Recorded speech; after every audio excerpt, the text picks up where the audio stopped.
अगर आप आलसी हो गए हैं तो ये कहानी सुनकर आपका आलसीपन आज से दूर हो जाएगा। Please Preet Shukla 2050 YouTube channel को लाइक और सब्सक्राइब करें और कहानी अच्छी लगे तो अपने दोस्तों को शेयर करें। एक व्यापारी व्यापार करने के लिए एक शहर से दूसरे शहर जाता था। बीच में रेगिस्तान का कुछ इलाका पड़ता था। वह आदमी एक नेगेटिव सोच वाला इंसान था। हमेशा शिकायत करता रहता था कि मेरे पास ये नहीं है, वो नहीं है, इसकी कमी है, उसकी कमी है।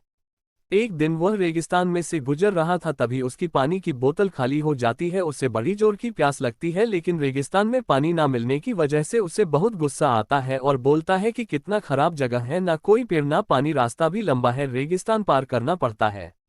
तभी आसमान की तरफ देख करके कहता है कि भगवान, ये कैसा जगह बना दी है आपने। अगर मेरे पास में बहुत सारा पानी होता, बहुत सारे संसाधन होते तो इस जगह पर हरियाली कर देता, बहुत सारा पेड़ लगा देता। वह आदमी ऊपर देखकर ये सब बातें कह रहा होता है और ऐसा लग रहा था कि जैसे ऊपर वाले से जवाब का प्रतीक्षा कर रहा हो कि भगवान कुछ कह दे।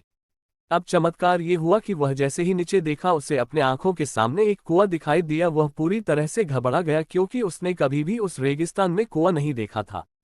वह कुएं के पास पहुंचा और देखा कि कुआं पूरी तरह पानी से भरा हुआ है, परंतु वह आदमी नेगेटिव सोच वाला था और हमेशा शिकायत करता रहता था। और फिर से आसमान की तरफ देखते हुए बोला, भगवान, पानी से भरा हुआ कुआं तो दे दिया, लेकिन पानी निकलूंगा कैसे।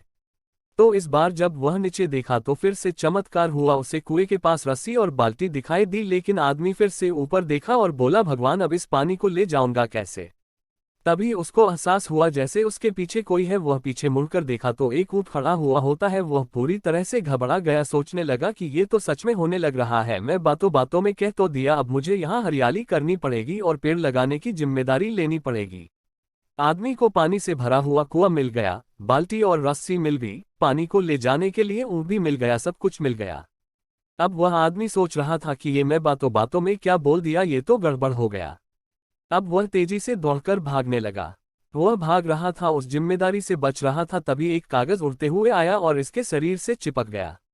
उसने जब उस कागज को देखा तो उस पर लिखा हुआ था कि मैंने तुम्हें पानी दिया, कुआं दिया, रस्सी और बाल्टी दिया, पानी को ले जाने के लिए साधन दिया, फिर भी क्यों बचकर भाग रहे हो। उस आदमी को लगा कि मेरे साथ पता नहीं क्या हो रहा है। वह दौड़ते दौड़ते रेगिस्तान को पार कर लिया, लेकिन उस रेगिस्तान को हरा भरा नहीं बनाया। यह कहानी हमें सिखाती है कि हम में से बहुत सारे लोग ये कहते हैं कि बड़े स्कूल में पढ़ लिया होता या बड़े कॉलेज में चला गया होता तो ये कर लेता, अगर मेरे पास बहुत सारा पैसा होता तो ये कर लेता, मेरा बॉस मेरा साथ नहीं देता है, नहीं तो मैं पता नहीं क्या कर देता। हम हमेशा शिकायतें ढूंढा करते हैं, अपनी जिम्मेदारी से बचकर भाग रहे होते हैं। ये कहानी हमें सिखाती है कि लाइफ में हम जो कुछ भी कर रहे हैं 100% जिम्मेदारी हमारी है कि उस काम को बिना किसी शिकायत के पूरा करें। तो दूसरों पर दोष देना, उनकी गलतियां बताना बंद कीजिए, अपनी गलतियों को सुधारना शुरू कीजिए।